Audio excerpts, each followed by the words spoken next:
نحمده ونصلي على رسوله الكريم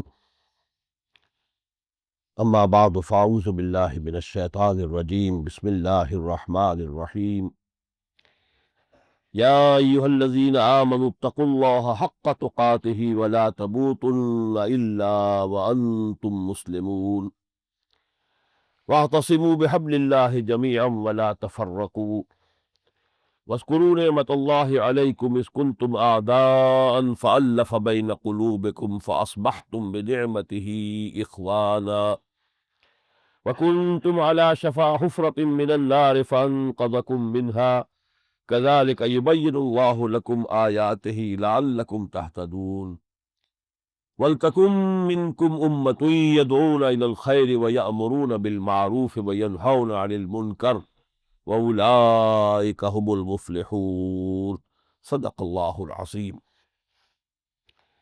رب اشرح لي صدري ويسر لي أمري واحلل عقدة من لساني يفقهوا قولي۔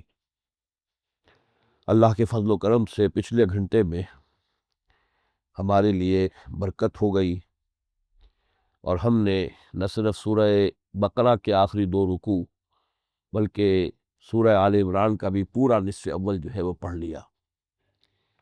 اب یہ سورہ آل عمران کا نصف آخر یا نصف ثانی شروع ہو رہا ہے، جس میں کہ خطاب کا رخ ہے امت مسلمہ کی طرف، اور جو 3 ابتدائی آیات ہیں یہاں اب 11ویں رکوع کی، یہ اپنی جامعیت کے اعتبار سے ہم پلہ ہیں ان 5 آیات کے جو 19ویں رکوع کے شروع میں آئی تھی سورہ بقرہ کے۔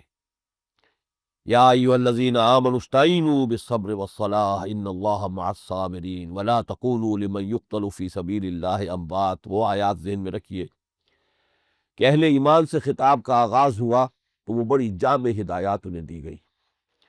بالکل اسی طرح یہ 3 آیات جو ہیں اب جو اس سورہ مبارکہ میں آ رہی ہیں نہایت پروفاؤنڈ ہے، ان میں ایک پورا لائحہ عمل موجود ہے امت مسلمہ کے لیے۔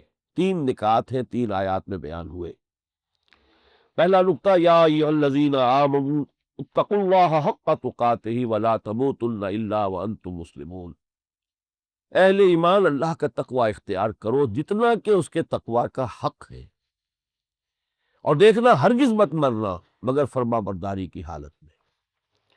پہلی بات یہ کہ افراد تیار ہوں، افراد میں تقوی ہو، فرما برداری ہو، حلال اور حرام کی جو ہے تمیز موجود ہو، حلال پر اکتفا کر رہے ہو، حرام سے اجتناب کر رہے ہو، فرائض کا وہ ادا کر رہے۔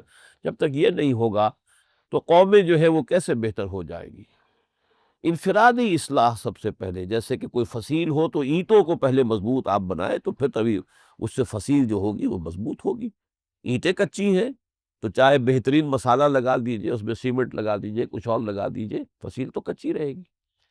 تو پہلے افراد کی تیاری ہے، تقویٰ، اور مت مرنا مگر حالت فرما برداری میں، اور چونکہ معلوم نہیں موت کب آ جائے تو طے کر لو کہ کوئی لمحہ نافرمانی میں نہیں گزارنا، مبادا اسی لمحے موت آ جائے۔ وہ موت جو ہے وہ حالت فرما برداری کی موت تو نہیں ہوگی۔ شراب پی ہوئی ہے، اسی کے نشے کی حالت میں جان نکل گئی تو یہ موت کون سی موت ہوئی؟ یہ تو نافرمانی کی حالت کی موت ہوئی۔ اب دوسرا مرحلہ ہے، جب یہ سب اینٹیں تیار ہو گئی، افراد تیار ہو گئے، اب انہیں جمع کرنا ہے۔ وَاعْتَصِمُوا بِحَبْلِ اللَّهِ جَمِيعًا وَلَا تَفَرَّقُوا، اللہ کی رسی کو مضبوطی سے تھام لو اور تفرقے میں نہ پڑو۔ یہ جمعیت، اجتماعیت، جماعت کی شکل میں ہو جاؤ، نظم و ضبط والی جماعت۔ اب یہاں جو ہے نوٹ کیجئے، پچھلا جو رکوع تھا جو ہم پڑھ چکے ہیں اس میں آیا تھا وَمَن يَعْتَصِم بِاللَّهِ فَقَدْ هُدِيَ إِلَىٰ صِرَاطٍ مُسْتَقِيمٍ، جو اللہ سے چمٹ گیا اس نے تو اس کی ہدایت ہو گئی سیدھے راستے کی طرف۔ سوال پیدا ہو سکتا تھا اللہ سے کیسے چمٹے؟ اللہ تو ایک جو کوئی مادی حقیقت تو نہیں ہے کہ جس سے چمٹ جایا جائے، یہاں اس کو کھول دیا وَاعْتَصِمُوا بِحَبْلِ اللَّهِ جَمِيعًا، اللہ کی رسی سے چمٹ جاؤ، مضبوطی سے تھام لو اللہ کی رسی۔ اور اللہ کی رسی کیا ہے؟ اس کی وضاحت محمد رسول اللہ نے کی صلی اللہ علیہ وسلم، متعدد احادیث ہے۔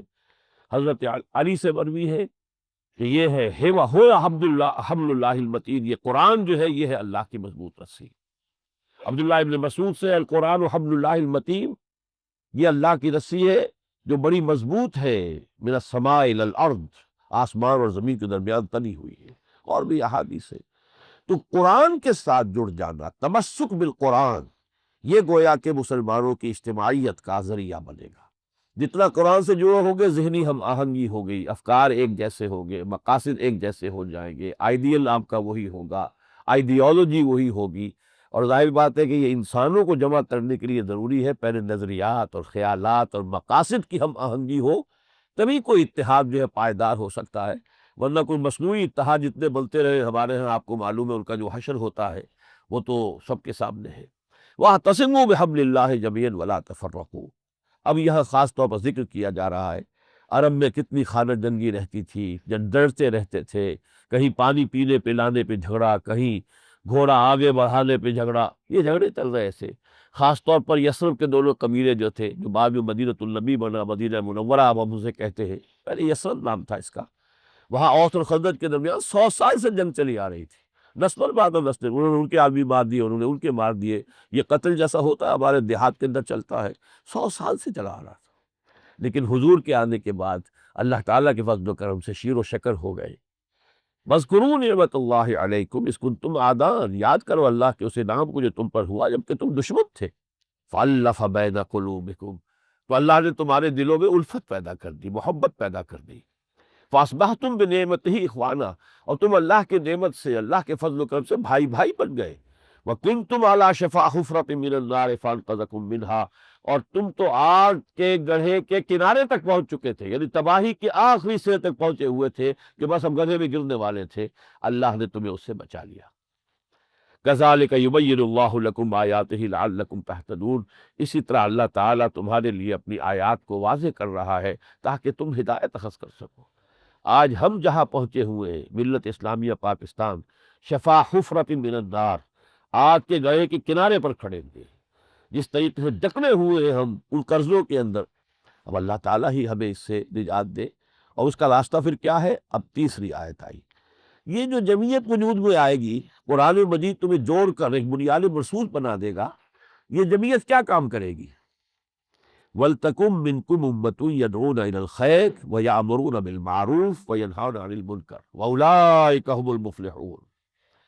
اب ان کے سامنے تین کام ہوں گے، تمہارے سے، تم سے ایک ایسی امت وجود میں آ جانی چاہیے جو صرف تین کام کرے۔ پہلا کام یدعون الی الخیر، خیر کی طرف پکارتے رہو، دعوت دیتے رہو، بھلائی کی طرف بلاتے رہو، اور سب سے بڑا خیر یہ خود قرآن ہے۔ سورہ یونس میں ہم پڑھیں گے ہوا خیر مما یجمعون، یہ قرآن ان تمام نعمتوں و دولتوں سے بڑھ کر قیمتی شے ہے جو دنیا میں لوگ جمع کرتے ہیں۔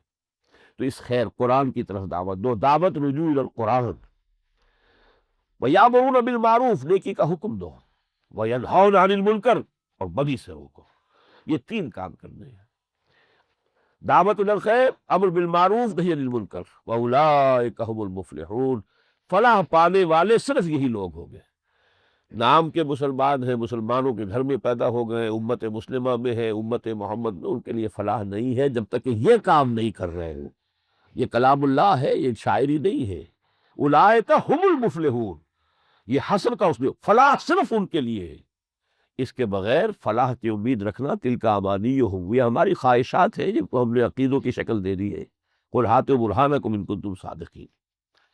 اس کے بعد یہ اگلے رکوع میں پھر جو آیت آئی ہے بڑے بھرپور انداز میں اسی مضمون کی مزید وضاحت کرتے ہوئے، کنتم خیر امۃ اخرجت للناس، اب گویا اللہ سند دے رہا ہے، اے مسلمانوں اب تم اس امت کی شکل اختیار کر چکے ہو جسے لوگوں کے لیے نکالا گیا ہے۔ جیسے اللہ نبی بھیجتا تھا لوگوں کی ہدایت کے لیے، رسول بھیجتا تھا، اب تم کوالیفائی کر رہے ہو، تم اس مقام پر پہنچ گئے ہو کہ تمہیں بحیثیت مجموعی رسالت کا فریضہ سونپا جا رہا ہے۔ اب نبی کوئی نہیں آئے گا، شخص الرسول کوئی نہیں آئے گا، لیکن اس قرآن کی رسالت، اس کو پہنچانا، اس کا پھیلانا، دعوت الی الخیر، امر بالمعروف نہی عن المنکر، یہ کام تمہیں کرنا ہے پوری نوع انسانی کے لیے۔ کنتم خیر امۃ اخرجت للناس، غور کیجئے، دنیا کی دوسری قومیں اپنے لیے جیتی ہیں، اپنے لیے کوشش کرتی ہیں ہماری بہبود ہو جائے، ہماری عزت ہو، ہمارا اقتدار ہو، ہماری قوت ہو، یہ، لیکن مسلمان کس لیے؟ ہم تو جیتے ہیں کہ دنیا میں تیرا نام رہے، کہیں ممکن ہے کہ ساقی نہ رہے جام رہے۔ ہمارا تو یہ جام ہے، جام ہدایت ہے قرآن مجید ہمارے ہاتھ میں۔ ہماری زندگیوں کا مقصد یہ ہے کہ اس جام کو لے کر گردش کریں پوری نوع انسانی میں، اور یہ جام ہدایت جو ہے اس سے نوع انسانی کو سیراب کرے۔ کنتم خیر امت اخرجت للناس تأمرون بالمعروف وتنہون عن المنکر وتؤمنون باللہ، تمہارا کام تو ہے کہ نیکی کا حکم دو، بدی سے روکو، اور اللہ پر ایمان پختہ رکھو۔ اللہم وفقنا لہذا، اے اللہ ہمیں اس کی توفیق عطا فرما۔ اللہم ربنا اجعلنا منہم، اے اللہ ہمیں ایسی ہی جماعت بننے کی توفیق عطا فرما۔ اس آیت کو رکھیے سورہ بقرہ کی اس آیت کے پیرلل، وَكَذَلِكَ جَعَلْنَاكُمْ أُمَّةً وَسَطًا لِتَكُونُوا شُهَدَاءَ عَلَى النَّاسِ وَيَكُونَ الرَّسُولُ عَلَيْكُمْ شَهِيدًا۔ اسی طرح ہم نے تمہیں درمیانی امت بنا دیا ہے کہ ہمارے رسول گواہ ہو جائے تم پر، اور تم گواہی دو پوری نوع انسانی پر، جس کی وضاحت میں کل کر چکا۔ اب یہاں پر وہی مضمون دوسرے انداز میں تمہیں برپا کیا گیا ہے، نکالا گیا ہے نوع انسانی کے لیے، ان کی بھلائی کے لیے، ان کی خیر خواہی کے لیے، ان کی آخرت کو بنانے کے لیے۔ تمہارا کام تو یہ ہے کہ تم خیر کی دعوت دو اور نیکی کا حکم دو اور بدی سے روکو۔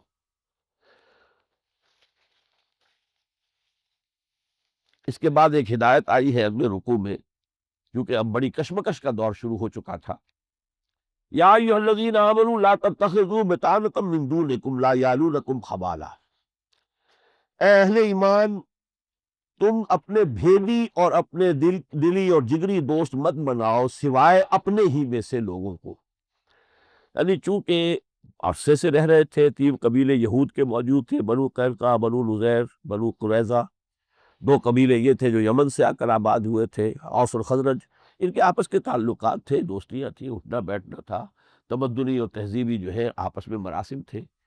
اب اسلام کا جب معاملہ آ گیا تو اب مرحلہ یہ ہے کہ ایک تصادم ان کے درمیان چل رہا ہے، تو مسلمانوں کو روکا جا رہا، اب ان سے دوستی نہ گانٹھو، ان کو اپنے بھیدی نہ بناؤ، اس لیے کہ تم سمجھ رہے ہو کہ اب یہ دوستی ہماری ثابت چل رہی ہے۔ لا یعلونکم خبالا، یہ تمہارے لیے کسی برائی میں کوئی کمی نہیں کرتے۔ ودوا ما عنتم، انہیں تو محبوب ہے وہ شے جو تمہیں مشکل میں ڈال دے۔ قد بدت البغضاء من افواہہم، ان کے منہوں سے بھی ان کی دشمنی اور ان کا عناد جو ہے وہ ظاہر ہو چکا ہے۔ وما تخفی صدورہم اکبر، اور جو ان کے سینوں کے اندر مخفی ہے وہ اس سے بھی بڑا ہے۔ ان کے اندر دشمنی ہے، یہ تمہارے خلاف جو ہے بڑے سے بڑا قدم اٹھانے سے جو ہے کہیں ہچکچائیں گے نہیں۔ تم یہ سمجھ رہے ہو کہ یہ ہمارے وہی پرانے دوست ہیں، ہمارے تو پرانے خاندانی مراسم چلے آ رہے ہیں۔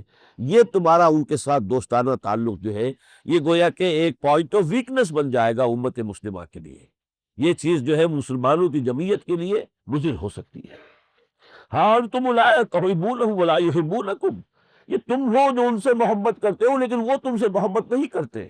وَتُؤْمِنُونَ بِالْكِتَابِ كُلِّهِ، تم تو پوری کی پوری اور ساری کتابوں کو مانتے ہو، قرآن کو بھی، تورات کو بھی، انجیل کو بھی۔ وَإِذَا لَقُوكُمْ قَالُوا آمَنَّا، اور ان لوگوں کا حال یہ ہے جب تم سے ملاقات ہوتی ہے تو کہتے ہیں تم بھی ایمان رکھتے ہیں۔ وَإِذَا خَلَوْا عَضُّوا عَلَيْكُمُ الْأَنَامِلَ مِنَ الْغَيْظِ، اور جب وہ اپنی خلوت میں ہوتے ہیں تو تمہارے اوپر غیظ و غضب کی وجہ سے اپنی انگلیاں کاٹتے ہیں۔ قل موتوا بغیظکم، میں نبی کہہ دیجئے مرو اپنے اسی غیظ کے اندر، جل مرو اپنی اسی غیظ و غضب اور حسد کی آگ میں۔ ان اللہ علیم بذات الصدور، اللہ تعالیٰ واقف ہے جو کچھ کے لوگوں کے سینوں کے اندر ہے۔ ان تمسسکم حسنۃ تسؤہم، اگر اے مسلمانوں تمہیں کوئی خیر پہنچ جاتا ہے، کہ کامیابی حاصل ہو جاتی ہے، بھلائی پہنچتی ہے، انہیں بہت بری لگتی ہے، کھلتی ہے۔ وَإِن تُصِبْكُمْ سَیِّئَةٌ یفرحوا بہا، تمہیں کوئی تکلیف آتی ہے، کوئی مصیبت آ جاتی ہے، کوئی نقصان پہنچتا تو بڑے خوش ہوتے ہیں۔ ان تصبروا وتتقوا، لیکن یہ کہ یہ کشمکش تو چلے گی اگر تم نے صبر کی روش اختیار کی اور تقوی پر کاربند رہے۔ لا یضرکم کیدہم شیئا، ان کی ساری چالیں، کانسپریسیز، ان کی سازشیں جو ہے تمہارا کچھ نقصان نہیں کر سکیں گی۔ ان اللہ بما یعملون محیط، یقیناً جو کچھ وہ کر رہے ہیں اللہ ان کا احاطہ کیے ہوئے ہے۔ اللہ یہ تو نہیں نکل سکتے، اللہ نے انہیں گھیرے میں لیا ہوا ہے، ان کی ساری چالیں، ساری تدبیریں بالآخر تو اللہ تعالیٰ کے احاطے کے اندر ہے۔ یہ 2 رکوع جو تھے، اس میں 10 رکوع جو ہے نصف ثانی کے، ان میں یہ 2 رکوع تھے جن میں مسلمانوں سے خطاب ہوا، بنیادی ہدایات دی گئیں اس کشاکش کے ضمن میں کہ جو شروع ہو چکی ہے، اور یہ کہ مسلمانوں کا بنیادی رول کیا ہے، بحیثیت امت مسلمہ تمہارے کرنے کا اصل کام کیا ہے۔ اب آ رہے ہیں 6 رکوع 60 آیات مکمل، یہ غزوہ احد کے بیان میں ہے۔ اور یہ سمجھ لیجئے کہ غزوہ احد جو ہے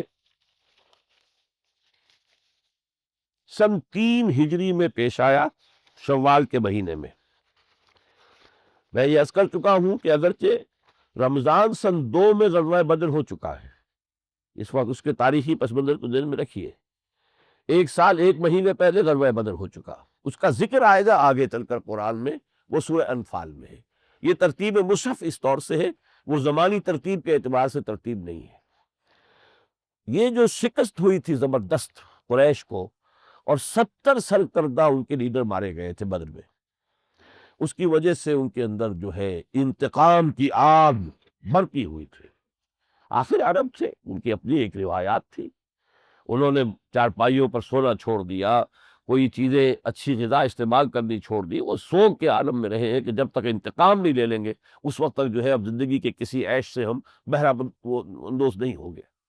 بہرحال اگلے ہی سال پھر 3,000 کا لشکر تیار کر کے، اب ابو جہل تو مر چکا تھا، اور بھی بڑے بڑے، عتبہ ابن ربیعہ بھی مر چکا تھا، وہ تو سب واصل جہنم ہو چکے تھے بدر کے میدان میں۔ اب ابو سفیان تھے، وہ اس لیے ادب سے نام لے رہا ہوں کہ بعد میں وہ ایمان لے آئے، لیکن یہ کہ بہرحال اس وقت تک اب وہ سربراہ تھے قریش کے، ان کی سرکردگی میں یہ لشکر آیا۔ اس نے پڑاؤ ڈال دیا آ کر دامن احد میں۔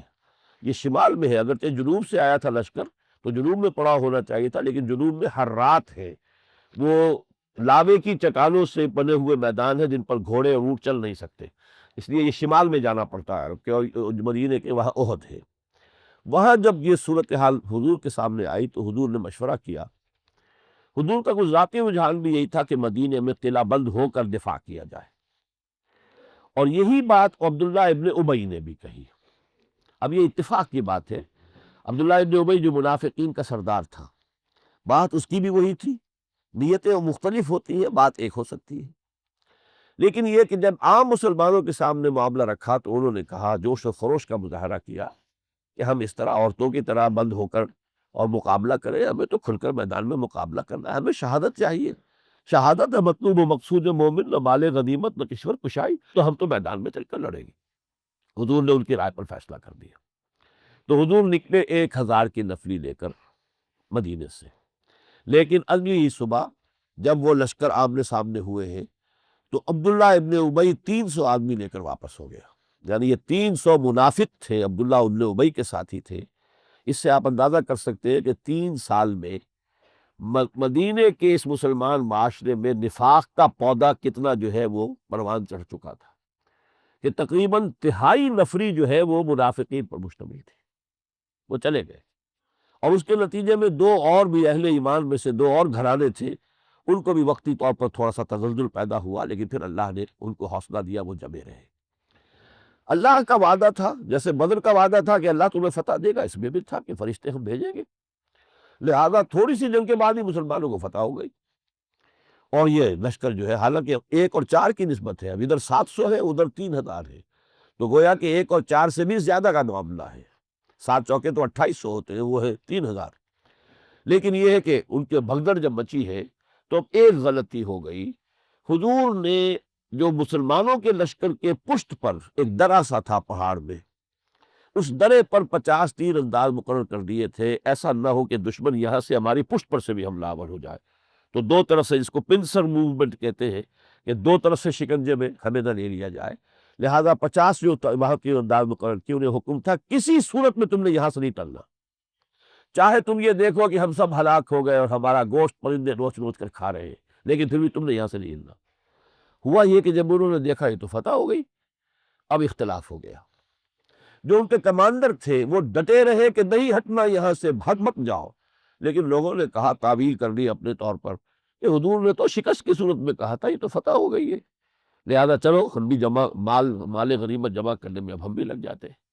خالد ابن ولید تھے اس میں کفار کے لشکر کے جو کیولری کے انچارج تھے، گھڑ سوار جو تھے، ان کا رسالے کے افسر خالد ابن ولید، اب وہ بھی بعد میں ایمان لے آئے ہیں، سیف اللہ نے ان کو خطاب دیا ہے، اس وقت صورت یہی تھی، کفار کی طرف سے آئے تھے، ان کی عقابہ اور جو عقابی نگاہ تھی اس نے دیکھ لیا کہ اب وہ درہ خالی ہے، تو ادھر تو ہمیں شکست ہو گئی ہے پیچھے سے، انہوں نے پورے پہاڑ کا احد کا چکر لگایا اپنے اس رسالے کے ساتھ، 100 گھوڑوں کی جو بھی نفری ان کے پاس تھی، اور پشت پر سے جو حملہ آور ہوئے ہیں، تل پٹ ہو گیا معاملہ۔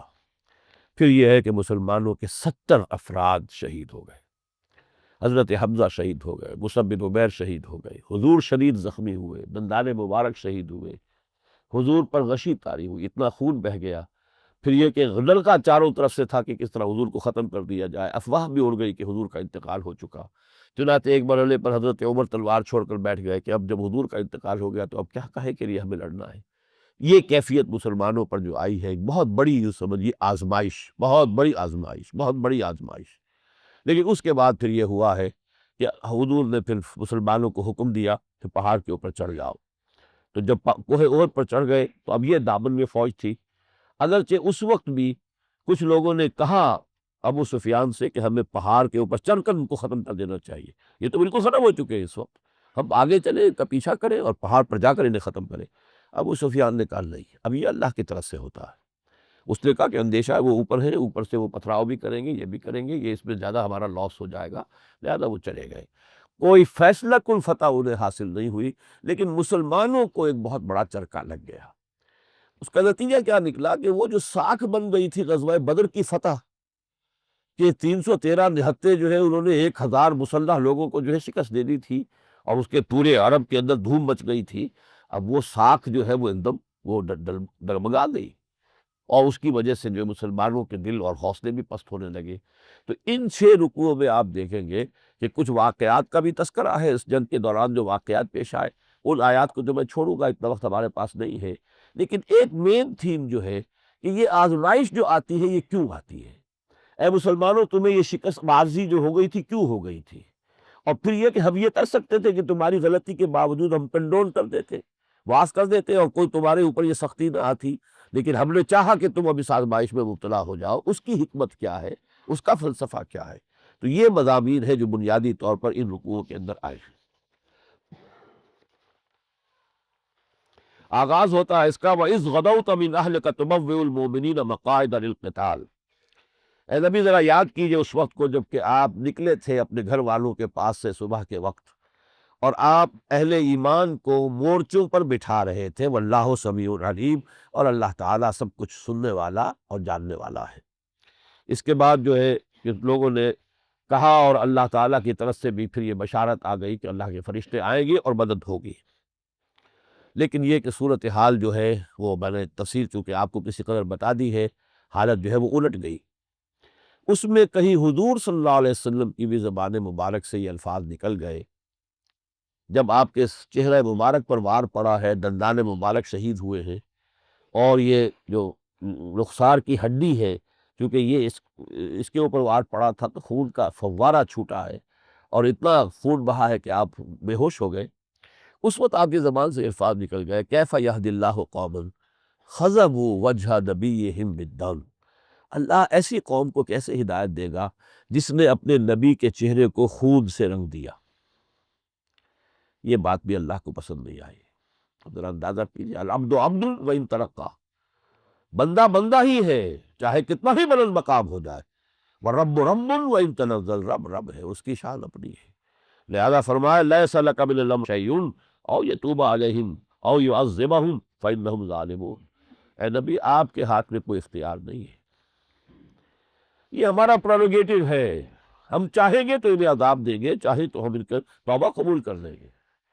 آپ اندازہ کیجئے وہی خالد ابن ولید ہے، اور اسی کو اللہ تعالیٰ حضور سے خطاب دلوا رہے ہیں، خالد سیف من سیوف اللہ، یہ اللہ کی تلواروں میں سے ایک تلوار ہے۔ تو دامن وہ جو طائف میں ہوا تھا، حضور نے دعا نہیں کی تھی، کوئی بد دعا نہیں کی تھی، حالانکہ فرشتہ آ گیا تھا کہ آپ اگر کہیں اللہ تعالیٰ نے مجھے بھیجا ہے، ملک الجبال پہاڑوں کا فرشتہ ان دونوں پہاڑوں کو ٹکرا لوں جس کے مابین یہ طائف کی بستی آباد ہے، نہیں فرمایا، نہیں، ہرگز نہیں۔ کیا پتہ اللہ تعالیٰ ان کی اگلی نسلوں کو ایمان کی، اسلام کی توفیق دے۔ یہاں یہ اس وقت جو بھی جذبات کی کیفیت ہوئی، بہرحال بشریت سے خالی نہیں ہوتا نبی بھی، اور اگر کہیں کوئی خطا ہو جاتی ہے تو اللہ تعالیٰ فوراً اس کی اصلاح فرما دیتا ہے، یہی محفوظیت اور معصومیت ہے۔ تو فرمایا لیس لک من الامر شیء، آپ کا اختیار کوئی نہیں ہے، او یتوب علیہم او یعذبہم، اللہ تعالیٰ چاہے گا تو ان کی توبہ قبول کر لے گا، انہیں رجوع کرنے کی توفیق دے گا، چاہے گا تو عذاب دے گا، فإنہم ظالمون، اس لیے کہ ظاہر بات ہے کہ وہ ظالمین میں سے ہے، اس میں تو کوئی شک نہیں ہے۔ اب وہ جو پسماندگی مسلمانوں پر طاری ہو گئی تھی، حوصلے اب پست ہوئے، بہت بڑا چرکا لگا تھا. آپ سمجھیے چھوٹی سی بستی مدینے کی، اس میں سے 70 افراد جو ہے وہ شہید ہو گئے. گھر گھر کوہرام بچا ہوا ہے اور عورتیں ماتم کر رہی ہیں. خود حضور کو جو صدمہ پہنچا اس کا تھوڑا سا اندازہ آپ اس سے کیجئے. حضرت حمزہ کی لاش جب سامنے لائی گئی ہے کہ ناک کٹی ہوئی ہے، کان کٹے ہوئے ہیں، پیٹ چاک کر کے کلیجہ چمایا ہوا ہے. اب حمزہ کون ہے؟ چچا بھی ہے، ساتھ کھیلے بھائی اور دودھ شریک بھائی بھی ہیں، خالہ داد بھائی بھی ہیں، ساتھ کھیلے ہوئے ہمجولی بھی ہیں، اور ان کی لاش اس حالت میں آئی ہے. بہرحال وہ کوہ ہمالہ، صبر کا کوہ ہمالہ کہیے، اس وقت وہ اپنے جذبات کو قابو میں رکھا ہے. لیکن جب مدینے میں آئے ہیں اور انصار کے گھرانوں سے لوگوں کی، خواتین کے رونے کی آوازیں آ رہی تھی، تو آپ کی زبان سے بھی الفاظ نکل گئے، اما حمزہ فلا بواکی لہو، ہائے حمزہ کے لیے تو کوئی رونے والی بھی نہیں ہے. اس لیے کہ حمزہ تو مہاجرین میں سے ہے نا، اب یہاں رشتہ دار تو نہیں ہے ان کے. اگر کہیں حمزہ مکے میں ہوتا اور وہاں اس کا ساتھ یہ معاملہ ہوا ہوتا تو طوفان بچا ہوتا. عبد المطلب کا بیٹا حمزہ، اس کے ساتھ یہ معاملہ ہوا. لیکن یہ تو اب یہاں پہ تو صورتحال اور ہے.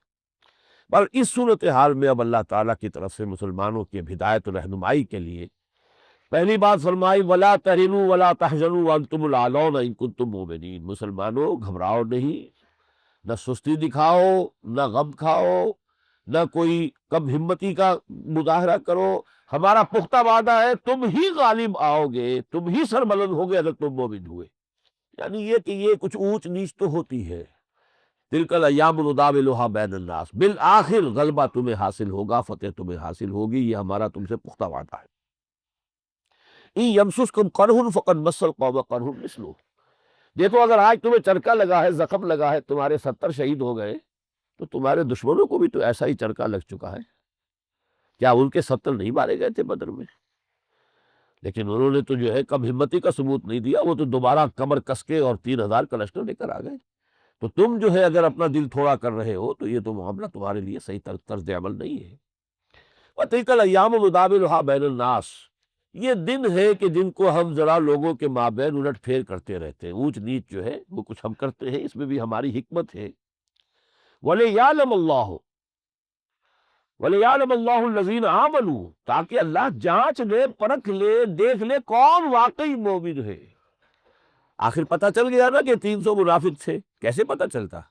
اگر یہ آزمائش کی گھڑی نہ آئی ہوتی تو منافق کیسے ممیز ہوتے؟ وہ تو مسلمانوں میں شامل تھے، نمازیں پڑھتے تھے، مسجد نبوی میں سب کچھ تھا. اور یہ کہ یہاں اب کون کتنا ثابت قدم ہے، ثابت معلوم ہو گیا ہے نا. وَيَتَّخِذَ مِنكُمْ شُهَدَاءَ، اللہ تم میں سے اپنے لیے گواہ بنا لینا چاہتا ہے.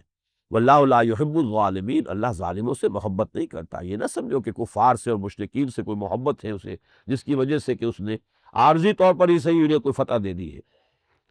وَلِيُمَحِّصَ اللَّهُ الَّذِينَ آمَنُوا، اللہ چاہتا اہل ایمان کو بالکل پاک کر دے. تمحیص کہتے ہیں کسی چیز کو چھانٹ کر علیحدہ کر دینا.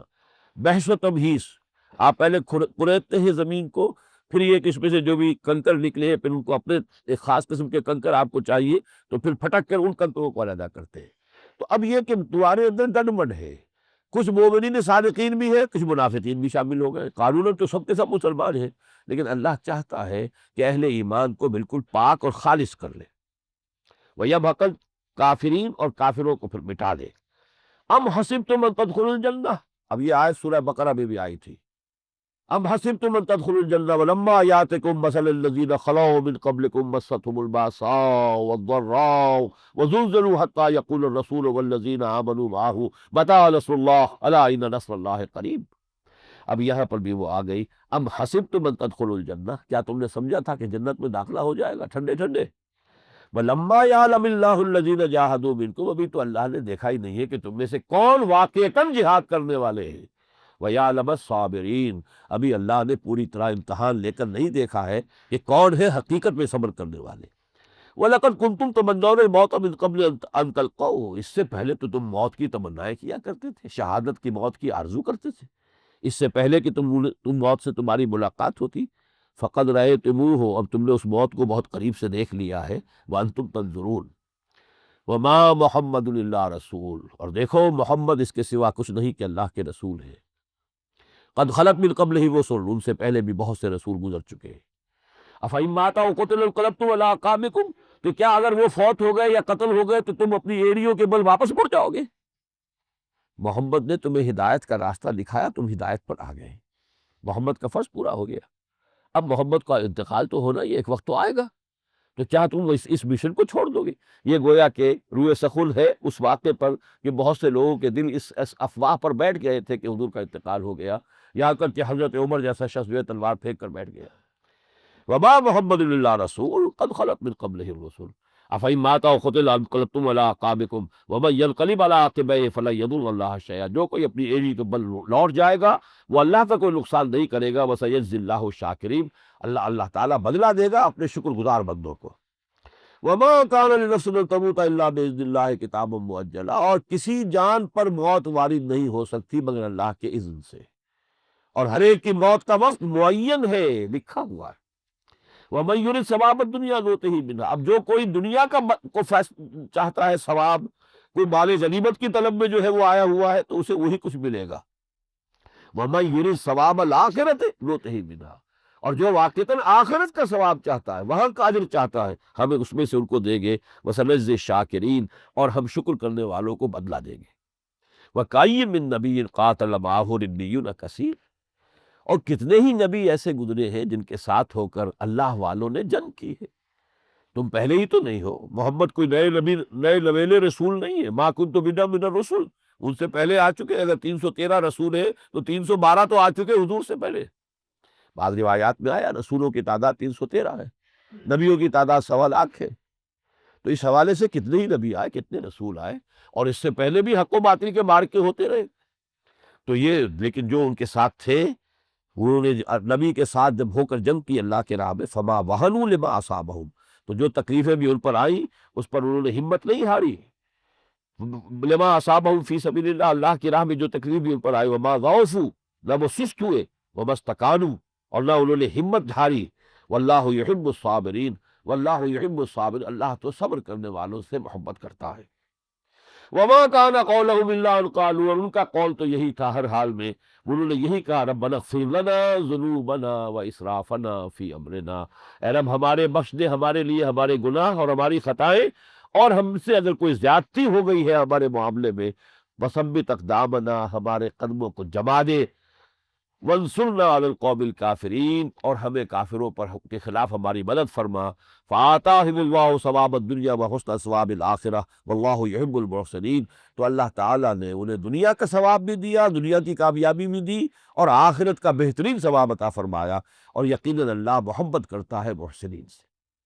اب اس کے بعد جو آیت ہے 16ویں رکوع میں، یہ بہت ہی جامع ہے، اس پورے معاملے پہ تبصرہ ہے کہ مسلمانوں یہ دیکھو، یہ تمہیں عارضی شکست سے دوچار کیوں ہونا پڑا؟ ہم نے وعدہ خلافی نہیں کی، ہمارا وعدہ تھا کہ مدد آئے گی اور تمہیں فتح مل جائے گی، فتح ہو گئی تھی۔ وَلَقَدْ صَدَقَكُمُ اللَّهُ وَعْدَهُ، دیکھو مسلمانوں، تم سے اللہ نے اپنا وعدہ سچا کر دیا تھا۔ اِذْ تَحُسُّونَهُم بِإِذْنِهِ، جبکہ تم ان کو کاٹ رہے تھے، وہ جس طرح کی گاجر اندولی کاٹی جاتی ہے اللہ کے اذن سے، اس طرح تم کاٹ رہے تھے۔ حتیٰ اذا فشلتم، یہاں تک کہ جب تم ڈھیلے پڑے، ڈسپلن، جب ڈسپلن کے اندر ڈھیل دی تم نے، حکم نہیں مانا اپنے اس کمانڈر کا، لوکل کمانڈر کی خلاف ورزی کی، حضور کے حکم کی تو تعویل کر لی، چلیے کہ حضور نے شکست کی صورت میں بتایا تھا، یہاں تو فتح ہو گئی ہے، پر جو لوکل کمانڈر وہ تو انسسٹ کر رہا ہے، اور ظاہر بات ہے ڈسپلن میں تو آپ کو پابندی کرنی ہے لوکل کمانڈر کی۔ حتیٰ اذا فشلتم، جبکہ تم نے ڈھیلے پن کا ثبوت دیا، وتنازعتم فی الامر، اور تم جھگڑے آپس میں، اور تم نے یہ جو ہے تعویل کی اور اختلاف کیا، وعصیتم من بعد ما اراکم ما تحبون، اور تم نے نافرمانی کی اپنے اس کمانڈر کی، اس کے بعد کہ اللہ نے تمہیں وہ چیز دکھا دی جو تمہیں پسند ہے، فتح یا مال غنیمت، دونوں مفہوم ہو سکتے ہیں۔ جو تمہیں پسند ہے مال غنیمت، میرے نزدیک مال غنیمت یہاں نہیں ہے مراد، بلکہ فتح پسند ہے تمہیں، اس لیے کہ مال غنیمت کا قانون غزوہ بدر کے بعد آ چکا تھا۔ اس سے پہلے ہمیشہ یہ ہوتا تھا جو جس کے ہاتھ جو چیز آ گئی وہ اسی کی ہے، لہذا سب دوڑتے تھے جلد سے جلد جتنا بھی ہم سمیٹ سکے سمیٹ لیں، لیکن غزوہ بدر کے بعد ہو چکا تھا سارا مال جمع کرو، 5واں حصہ بیت المال کا، اور باقی 4 حصے جو ہے وہ مجاہدین میں تقسیم ہو جائیں گے، جو سوار ہے اس کو دوہرا حصہ، جو پیدل ہے اسے اکیلا حصہ، برابر برابر۔ لہذا اب مال غنیمت کے لیے بال غور کرنے کی ضرورت نہیں تھی، ہر ایک کو اطمینان ہونا چاہیے تھا کہ ہمارا حصہ تو ہمیں مل جائے گا، چاہے ہم یہاں کھڑے رہیں، لیکن فتح جو ہے اصل میں جب یہاں دنیاوی کامیابی کو آدمی مقصود بنا لے گا تو اس سے خطا ہو جائے گی۔ تصور یہ رہنا چاہیے کہ کامیابی صرف آخرت کی کامیابی ہے، دنیاوی کامیابی مقصود نہیں ہے۔ اللہ تعالیٰ دے دے، نور علی نور، اس کا فضل ہے، اس کا کرم ہے، لیکن نہیں، ہمیں جو مطلوب ہے وہ در حقیقت آخرت کی کامیابی ہے۔ من بعد ما اراکم ما تحبون منکم من یرید الدنیا ومنکم من یرید الآخرہ، تم کچھ گڑبڑ سے ہو، ابھی تم میں سے ایسے لوگ بھی ہیں کہ جن کا اصل مقصود دنیا ہے، اور ایسے بھی ہے کہ جن کا اصل مقصود آخرہ ہے۔ ثم صرفکم عنہم لیبتلیکم، ہم یہ کر سکتے تھے کہ اس کے باوجود کنڈول کر دیتے تمہاری اس غلطی کو، اس کے باوجود تمہیں کوئی غضب نہ پہنچنے دیتے، لیکن نہیں، ہم نے خود تمہارا رخ موڑ دیا ان کی طرف سے تاکہ تمہاری آزمائش کرے، لیبتلیکم، تاکہ تمہیں ابتلا میں ڈالے، تاکہ اس امتحان میں سے تم گزرو۔ ورنہ یہ کہ آج کنڈول کر دیں گے، یہ کمزوری تو جو کی تو رہے گی۔ آج تمہیں سبق مل رہا ہے کہ نظم کی اگر تم نے خلاف ورزی کی ہے تو یہ نتیجہ نکلا ہے، تو آئندہ جو ہے تم اپنے نظم کو، ڈسپلن کو، سم و طاعت کے نظام کو مضبوط رکھو گے۔ تو یہ تمہاری تربیت کا، لیکن یہ لازمی تھا کہ یہ چرکا تمہیں لگتا۔ وَلَقَدْ عَفَا عَنْكُمْ، جو خطا تم سے ہوئی اللہ معاف کر چکا ہے، وَاللَّهُ ذُو فضل علی المؤمنین، اور اللہ تعالیٰ جو ہے اہل ایمان پر بہت بڑا فضل کرنے والا ہے۔ یہی بات آگے چل کر کہی جا رہی ہے، وَلِيَبْتَلِيَ اللَّهُ مَا فِي صُدُورِكُمْ، اللہ چاہتا ہے کہ تمہارے سینوں میں جو کچھ ہے اس کو جانچ لے، کتنا ایمان ہے، کتنا کھوٹ ہے، کتنا زر خالص ہے، کتنا ایمان ہے، کتنا نفاق ہے، کتنی دنیا کی محبت ہے، کتنی آخرت کی محبت ہے، کتنی اپنے رشتہ داروں اور دوستوں کی محبت ہے، کتنی اللہ اور اس کے رسول اور اہل ایمان کی محبت ہے۔ اللہ جو ہے ان آزمائشوں کی بھٹیوں میں سے گزار کر اور تمہارا جو ہے پوری طریقے سے حساب دے لینا چاہتا ہے۔ وَلِيُمَحِّصَ مَا فِي قُلُوبِكُمْ، اور جو کچھ تمہارے دلوں میں ہے اسے پاک کر لینا چاہتا ہے۔ وَاللَّهُ عَلِيمٌ بِذَاتِ الصُّدُورِ، اور یقیناً اللہ تعالیٰ تمہارے سینوں میں جو کچھ ہے اس سے واقف ہے، لیکن ظاہر کر دینا چاہتا ہے، سب کو معلوم ہو جائے کہ کون کیا ہے، who is who، یہ معلوم ہو جانا چاہیے۔ 17ویں رکوع میں حضور کی دو شانوں کا بیان آیا ہے بہت ہی عمدگی کے ساتھ، کہ اور اس میں شان امارت جو ہے، یوں سمجھیے، کیونکہ حضور اللہ کے رسول بھی تھے، لیکن اس وقت سپہ سالار بھی تو حضور ہی تھے نا۔ مکہ میں حاکم کون تھے؟ حضور تھے صلی اللہ علیہ وسلم۔ قاضی القضات کون تھے؟ حضور تھے صلی اللہ علیہ وسلم۔ امام کون تھے؟ خطیب کون تھے؟ محمد رسول اللہ صلی اللہ علیہ وسلم۔ تو یہاں جو امارت کا منصب ہے جو حضور کو حاصل تھا، مسلمانوں کی امارت، ایک امیر میں کیا صفات ہونے چاہیے؟ اس لیے کہ یہ کام تو آگے بھی ہونا ہے، اللہ کے دین کے لیے جہاد ہونے ہیں، اللہ کے دین کے لیے جماعتیں بنیں گی، تو انہیں دیکھنا چاہیے کہ امیر کے اندر کیا اوصاف ہونے چاہیے۔ وہ حضور کا وہ نقشہ بیان کیا جا رہا ہے جو ہمارے لیے ہمیشہ کے لیے رہنمائی بن جائے گا۔ فَبِمَا رَحْمَةٍ مِّنَ اللَّهِ لِنْتَ لَهُمْ، تو اے نبی یہ بڑی اللہ کی رحمت کا معاملہ ہے کہ آپ ان کے حق میں بہت نرم ہیں۔ وَلَوْ كُنْتَ فَظًّا غَلِيظَ الْقَلْبِ، اور اگر ہوتے آپ تند خو اور سخت دل، لَانفَضُّوا مِنْ حَوْلِكَ، یہ سب چھٹ جاتے آپ کے ارد گرد سے چلے جاتے چھوڑ کر۔ وہ جو اقبال نے کہا ہے، کوئی کارواں سے ٹوٹا کوئی بدگماں حرم سے، کہ امیر کارواں میں نہیں خوئے دل نوازی۔ یہ خوئے دل نوازی جو ہے کسی بھی سربراہ کے لیے، اپنے ساتھیوں کے لیے، کہ ان کو یہ احساس دلائے کہ ہم ان کے ساتھی ہیں، ہمیں بھی یہ اہمیت دیتے ہیں، ہم سے بھی رائے پوچھتے ہیں، ہماری بات کو بھی توجہ سے سنتے ہیں۔ جب تک یہ کیفیت نہیں ہوگی، فَبِمَا رَحْمَةٍ مِّنَ اللَّهِ لِنْتَ لَهُمْ وَلَوْ كُنْتَ فَظًّا غَلِيظَ الْقَلْبِ لَانفَضُّوا مِنْ حَوْلِكَ فَاعْفُ عَنْهُمْ، تو ان کی خطاؤں سے درگزر کرتے رہا کیجیے۔ وَاسْتَغْفِرْ لَهُمْ، اور نہ صرف خود درگزر فرمائے، اللہ سے استغفار کرتے رہا کیجیے ان کے لیے، اے اللہ ان کو بخش دے، ان سے خطا ہو گئی، غلطی ہو گئی، اے اللہ ان کو معاف فرما دے۔ وَشَاوِرْهُمْ فِي الْأَمْرِ، اور انہیں اپنے مشورے میں شامل رکھیے۔ یہ نہیں کہ چونکہ انہوں نے ایک مرتبہ یہ مقابلہ کیا تھا لہذا آئندہ سے ان کی کوئی بات نہیں سنی جائے گی، نہیں، مشاورت میں شامل رکھیے، اس لیے کہ اس سے ایک سینس آف بلونگنگ پیدا ہوتی ہے کہ ہماری بات بھی سنی جاتی ہے، ٹھیک ہے، ہمیں بھی بات کہنے کا موقع ہے۔ یہ دستور زباں بندی ہے کیسا تیری محفل میں، یہاں تو بات کرنے کو ترستی ہے زباں میری، نہیں، موقع ہونا چاہیے، رفقا کو اپنی بات کہنے کا بھرپور موقع دیا جائے۔ فَإِذَا عَزَمْتَ، لیکن مشورے کے بعد جب آپ فیصلہ کر لیں، اور یہاں وزمتا ہے، واحد کی ضمیر ہے، جب آپ فیصلہ کر لیں، کوئی گنتی سے نہیں ہوگا کہ 1500 آدمی جمع ہے تو چونکہ یہاں پہ 800 کی رائے یہ ہے تو لہذا یہ فیصلہ ہو گیا، 700 کی رائے جو ہے وہ رد کر دی، نہیں، یہاں یہ کہ آخری فیصلہ امیر کے ہاتھ میں ہے، مشورہ کھلا ہو، بات ہو پوری۔ فیضا عزمتا، جب آپ فیصلہ کر لیں، فتوکل علی اللہ، تو اللہ پر توکل کیجئے، ان اللہ یحب المتوکلین، یقیناً اللہ تعالیٰ توکل کرنے والوں سے محبت کرتا ہے۔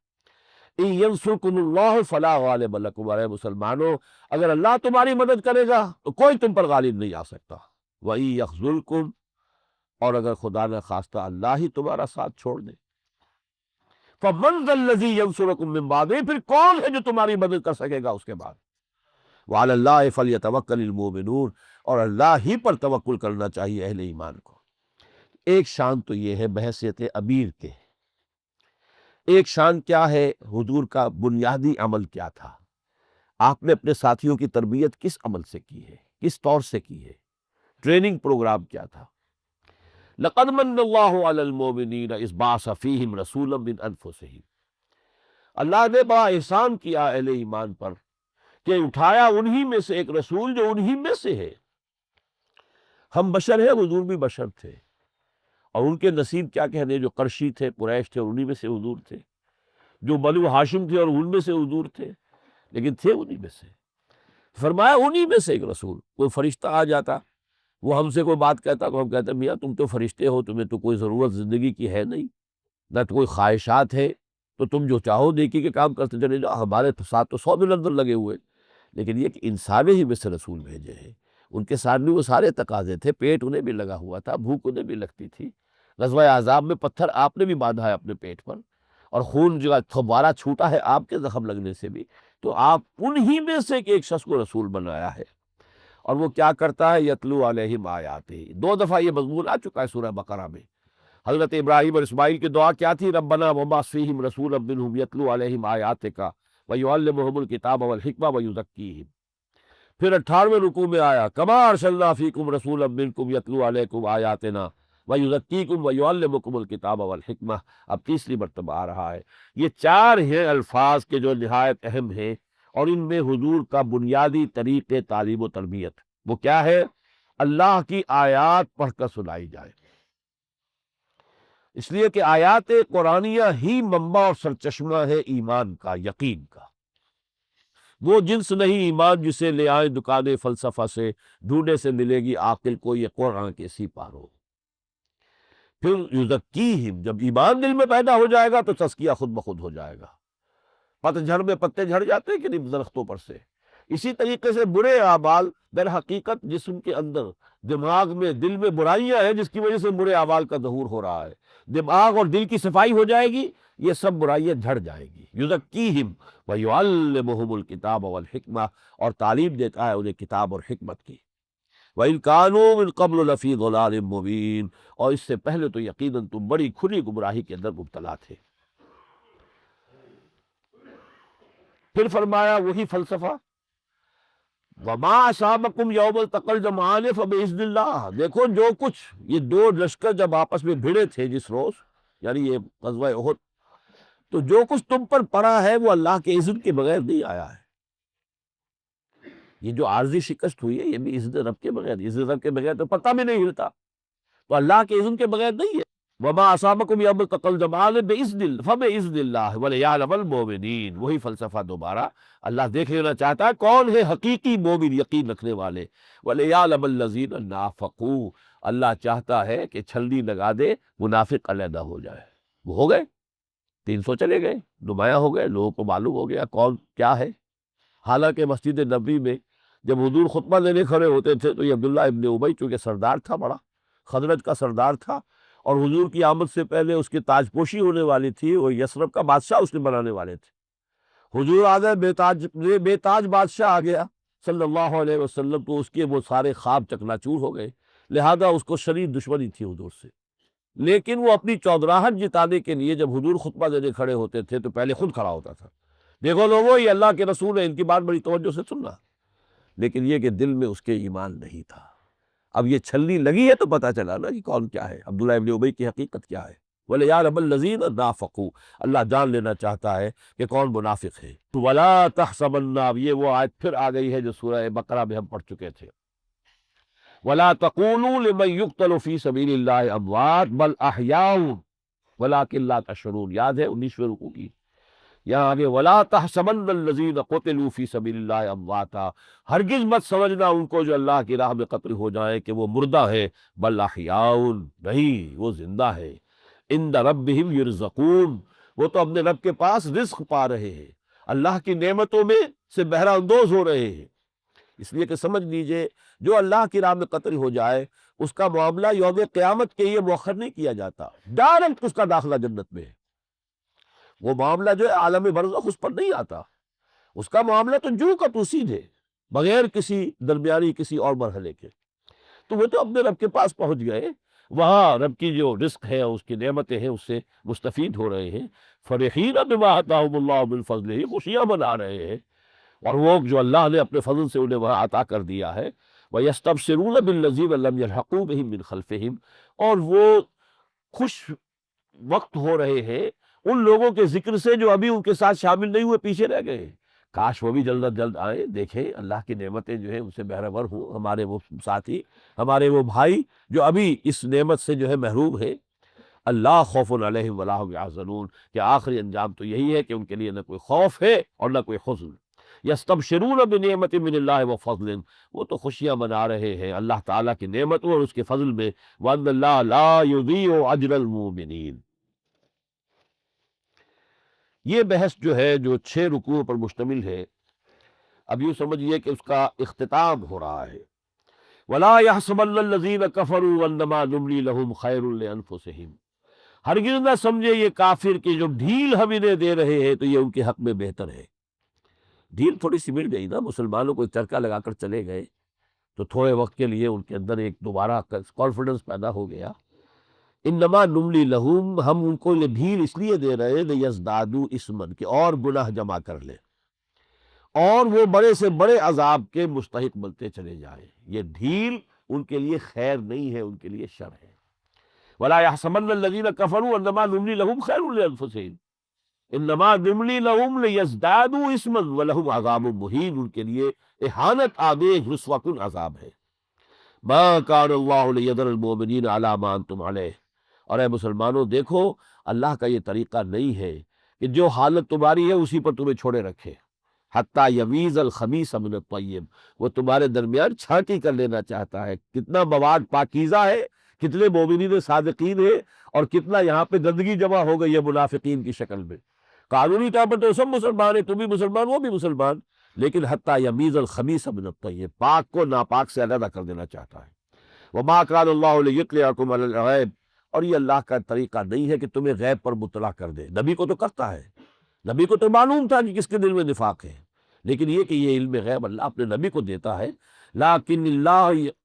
ولیکن اللہ یجتبی من رسلہ من یشاء، اپنے رسولوں میں سے جس کو چاہتا ہے اس کا علم دے دیتا ہے، غیب کا جتنا علم چاہتا ہے رسولوں کو دیتا ہے، لیکن عام لوگوں کو نہیں دے سکتا۔ تمہیں کیسے معلوم ہوتا یہ منافق ہے اگر یہ امتحان نہ ہوتا اور آزمائش نہ ہوتی؟ فآمنوا باللہ ورسلہ، پس ایمان لاؤ اللہ پر اور اس کے رسولوں پر، وإن تؤمنوا وتتقوا، پھر اگر تم ایمان پر قائم رہو گے، تقوی پر قائم رہو گے، فلکم اجر عظیم، تمہارے لیے بہت بڑا اجر ہوگا۔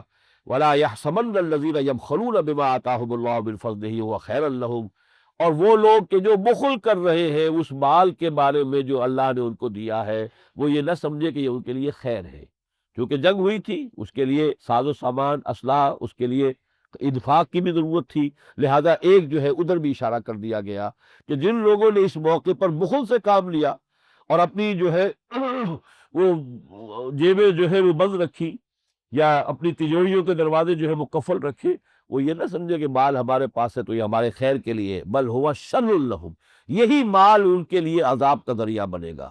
سیطوقون ما بخلوا بہ یوم القیامہ، جس مال میں انہوں نے بخل کیا تھا اس کا طوق بنا کر ان کی گردنوں میں ڈالا جائے گا قیامت کے دن۔ وَلِلَّهِ مِيرَاثُ السَّمَاوَاتِ وَالْأَرْضِ، اللہ ہی کے لیے ہے میراث، وراثت آسمانوں اور زمین کی۔ وَاللَّهُ بِمَا تَعْمَلُونَ خَبِيرٌ، اور جو کچھ تم کر رہے ہو اللہ اس سے باخبر ہے۔ یہاں 6 رکوع ختم ہو گئے، پوری 60 آیات ہیں، 6 رکوع ہیں۔ یہ غزوہ احد، اس کے کچھ حالات و واقعات کا بھی بیان ہوا، اس پر تبصرہ بھی ہوا، لیکن اہم ترین لڑی جو ہے اس میں وہ میں نے آپ کے سامنے پوری طریقے سے نمایاں کر دی ہے کہ اللہ تعالیٰ کی حکمت بالغہ یہ ہے کہ امتحان آئے، آزمائشیں آئیں، تاکہ دودھ کا دودھ پانی کا پانی جدا ہو جائے، حتیٰ یمیز الخبیث من الطیب، ورنہ آئندہ اس سے بڑے بڑے مراحل آنے والے ہیں۔ اگر اسی طرح کچے پکے مل کر تم آگے جو ہے چلتے رہے تو پھر آگے اس سے بڑی ناکامیوں سے سابقہ پیش آ سکتا ہے۔ پھر تمہیں اپنی کوتاہی کا بھی احساس ہو جائے کہ نجم کی خلاف ورزی کر کے وہ جو فتح تھی اس کو تم نے شکست میں بدلوا لیا۔ ہمیں الزام نہیں دے سکتے، ہم نے تو اپنا وعدہ سچا کر دیا تھا۔ اب آخری دو رکوع جو ہے سورہ مبارکہ کے، ان میں سے پہلا جو ہے یعنی 19واں رکوع، اس میں کچھ باتیں اہل کتاب کا روح سخن ہے، کچھ مسلمانوں سے ہے، کچھ منافقین سے ہے۔ اہل کتاب کا تو یہ ہے کہ انہوں نے یہ کہا لَقَدْ سَمِعَ اللَّهُ قَوْلَ الَّذِينَ قَالُوا إِنَّ اللَّهَ فَقِيرٌ وَنَحْنُ أَغْنِيَاءُ، اور ان میں منافق بھی شامل ہے۔ اللہ نے سن لی ہے بات ان کی جنہوں نے کہا تھا اللہ فقیر ہے ہم غنی ہے، اللہ مانگتا ہے ہم سے دو، اللہ کے راہ میں دو، تو وہ فقیر ہوا، ہم سے مانگ رہا ہم غنی ہوئے۔ لہذا اللہ نے فرمایا سَنَكْتُبُ مَا قَالُوا، ہم لکھ لیں گے جو کچھ یہ کہہ رہے ہیں۔ اس میں بڑا غضب ہے کہ پھر جو اس کی پاداش ان کو بھگتنی پڑے گی، اپنے اس قول کی اچھی طرح جان لیں۔ اسی طرح ایک یہود کی طرف سے یہ مطالبہ بھی تھا کہ ہم سے تو اللہ نے وعدہ کیا تھا کہ کسی نبی اور رسول کو نہ ماننا جب تک کہ وہ ایسی قربانی پیش نہ کرے کہ آگ اوپر سے اتر کر اس قربانی کو کھا جائے۔ یہ پرانے زمانے میں ایسا ہوتا بھی تھا بالفعل، لیکن یہ کہ اس کا جواب دیا گیا کہ تمہارے پاس اس سے پہلے رسول آتے رہے جنہوں نے یہ ایسی نشانیاں بھی دکھائی، تم نے ان کا انکار کیوں کیا؟ در حقیقت تو تمہاری نیتوں کے اندر فساد ہے، لیکن اب اللہ تعالیٰ کا تو پختہ فیصلہ یہ سورہ انعام میں ہمارے سامنے آئے گا کہ ایسا حصی معجزہ ہم کوئی نہیں دکھائیں گے، بس ہمارا معجزہ یہ قرآن ہے، جسے حق کو پہچاننا ہو، سمجھنا ہو، اس قرآن سے سمجھے، نہیں تو دفع ہو۔ اللہ کو تمہاری ضرورت نہیں ہے، تمہیں اللہ کی ضرورت ہے۔ فرمایا کل نفس ذائقۃ الموت وانما توفون اجورکم یوم القیامہ، مرنا تو ہر ایک کو ہے، ہر جان کو موت کا مزہ چکھنا ہے، اور جو بھی تمہاری اجر ہے، ثواب ہے، بدلے ہیں، اجرتیں ہیں، تمہارے عمل کے جو حاصل ہے وہ بھرپور دے دیے جائیں گے تمہیں دنیا کے دو قیامت کے دن۔ اور یہاں پھر وہ اب آیت آ گئی ہے جو سورہ بقرہ کی تھی وَلَنَبْلُوَنَّكُمْ بِشَيْءٍ مِّنَ الْخَوْفِ وَالْجُوعِ وَنَقْصٍ مِّنَ الْأَمْوَالِ وَالْأَنفُسِ وَالثَّمَرَاتِ، یہاں ذرا یہ مجہول کے صیغے میں آئی لَتُبْلَوُنَّ فِي أَمْوَالِكُمْ وَأَنفُسِكُمْ، اے مسلمانوں تمہیں لازماً آزمایا جائے گا، تمہارے مالوں میں بھی اور جانوں میں بھی، جانی نقصان بھی تمہیں ہوگا تو تمہیں آزمائش آئے گی، مالی نقصان بھی ہوں گے۔ وَلَتَسْمَعُنَّ مِنَ الَّذِينَ أُوتُوا الْكِتَابَ وَمِن قَبْلِكُمْ وَمِنَ الَّذِينَ أَشْرَكُوا أَذًى كَثِيرًا، اور تمہیں لازماً سننی پڑے گی اہل کتاب سے بھی اور مشرکین سے بھی بڑی ہی تکلیف دہ باتیں سننی پڑے گی۔ وَإِن تَصْبِرُوا وَتَتَّقُوا فَإِنَّ ذَلِكَ مِنْ عَزْمِ الْأُمُورِ، اور اگر تم صبر کا معاملہ کرو اور تقویٰ کے روش پر جمے رہو تو یقیناً یہ بڑے ہمت کے کاموں میں سے ہے۔ اب آخری رکوع جو ہے سورہ مبارکہ کا، اس کی جو عظمت ہے، اس کا جو خاص نقش میرے قلب پر قائم ہے، میں الفاظ میں ادا نہیں کر سکتا۔ اس کے نصف میں ایمان کا سنتھیسس بیان ہوا ہے، وہ جو میں نے کل اور پرسوں بھی یہ الفاظ استعمال کیے، عقل سلیم اور فطرت سلیمہ درجہ بدرجہ خود بخود پہنچتی ہے بعض حقائق تک۔ پہلا درجہ کیا ہے؟ ان فی خلق السماوات والارض واختلاف اللیل والنہار لآیات لأولی الالباب، یقیناً آسمان اور زمین کی تخلیق میں اور رات اور دن کے الٹ پھیر میں نشانیاں ہیں ہوش مند لوگوں کے لیے۔ ان چیزوں کو دیکھ، آیت الآیات ہم سورہ بقرہ میں پڑھ چکے ہیں، اس میں کتنے فینومینا آف دی نیچر کو نشانیاں قرار دیا گیا۔ اچھا، اللہ کو پہچان لیا کہ کوئی خالق ہے، کوئی مالک ہے، کوئی مصور ہے جس نے یہ ساری تصویر کھینچی ہوئی ہے۔ اب دوسرا مرحلہ غور کرو، الذین یذکرون اللہ قیاما وقعودا وعلی جنوبہم ویتفکرون فی خلق السماوات والارض، جو اللہ کو یاد رکھتے ہیں کھڑے ہوئے بھی، بیٹھے ہوئے بھی، لیٹے ہوئے بھی، اور تفکر کرتے ہیں آسمان اور زمین کی تخلیق میں۔ یہ ہے ذکر اور فکر کا امتزاج، ذکر بھی ہے اور فکر بھی ہے۔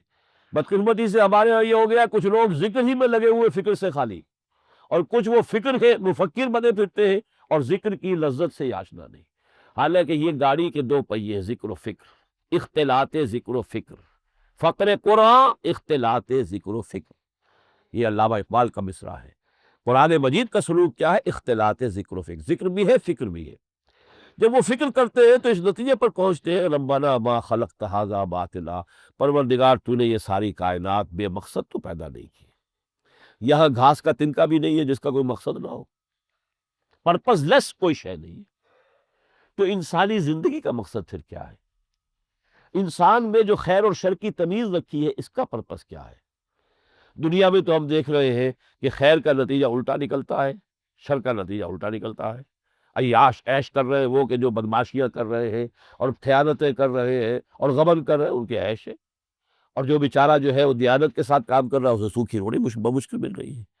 تو گویا کہ ایک زندگی اور ہونی چاہیے، یہ زندگی اس اعتبار سے نامکمل ہے، اس میں گندم از گندم بروئے جو سے جو کا معاملہ نہیں ہو رہا، لہذا ایک اور زندگی حیات اخروی ہونی چاہیے کہ جس میں ان کا بھرپور بدلہ مل جائے۔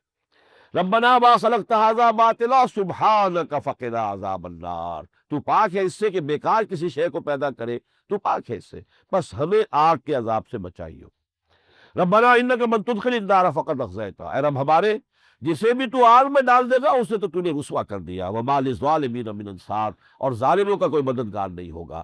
اب تیسرا ایمان آتا ہے، جو لوگ یہاں تک خود پہنچ گئے، جب کسی نبی کی آواز ان کے کان میں آتی ہے، انہیں ایسے محسوس ہوتا ہے جیسے ان کے اپنے دل کی پکار ہے، ان کے لیے کوئی اجنبی بات تو نہیں، یہاں تک تو خود پہنچے ہوئے ہیں۔ ربنا اننا سمعنا منادیا ینادی للایمان ان آمنوا بربکم فآمنا، پروردگار ہم نے پکارنے والے کی پکار کو سنا کہ وہ ایمان کی ندا لگا رہا ہے کہ اپنے رب پر ایمان لاؤ، پس ہم ایمان لے آئے۔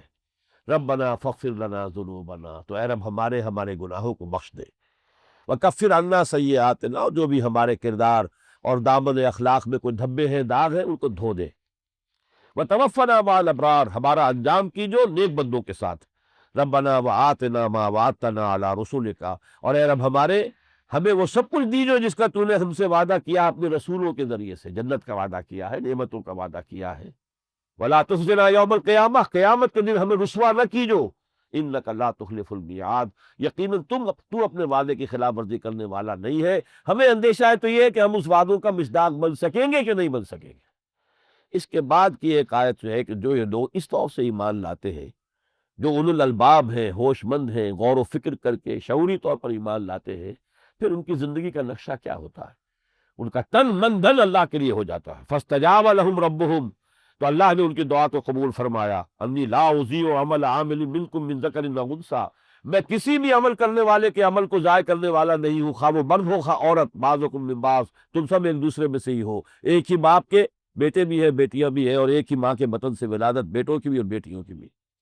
فالذین ہاجروا، تو وہ لوگ جنہوں نے ہجرت کی ہمارے لیے، واخرجوا من دیارہم، اپنے گھروں سے نکالے گئے صرف دین کی وجہ سے، وأوذوا فی سبیلی، اور میرے راستے میں جنہیں ایذائیں پہنچائی گئیں، وقاتلوا، جنہوں نے میری راہ میں قتال کیا، وقتلوا، اور قتل ہو گئے، لأکفرن عنہم سیئاتہم، میں لازماً دور کر دوں گا ان سے ان کی برائیوں کو، ولأدخلنہم جنات تجری من تحتها الانہار، لازماً داخل کروں گا انہیں ان باغات میں جن کے دامن میں ندیاں بہتی ہوں گی، ثواب من عند اللہ، یہ بدلہ ہوگا اللہ کی طرف سے، واللہ عندہ حسن الثواب، اور یقیناً اللہ ہی کے پاس ہے بہت بدلہ، اچھا بدلہ۔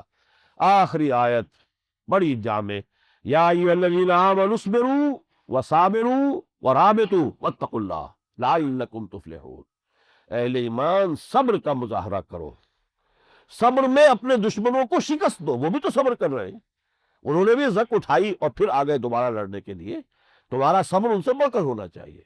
ورابطوا، مربوط رہو، جڑے رہو، جمع رہو، جمعیت ہو تمہاری، واتقوا اللہ، اور اللہ کا تقوی اختیار کیے رکھو، لعلکم تفلحون، تاکہ تم فلاح پاؤ۔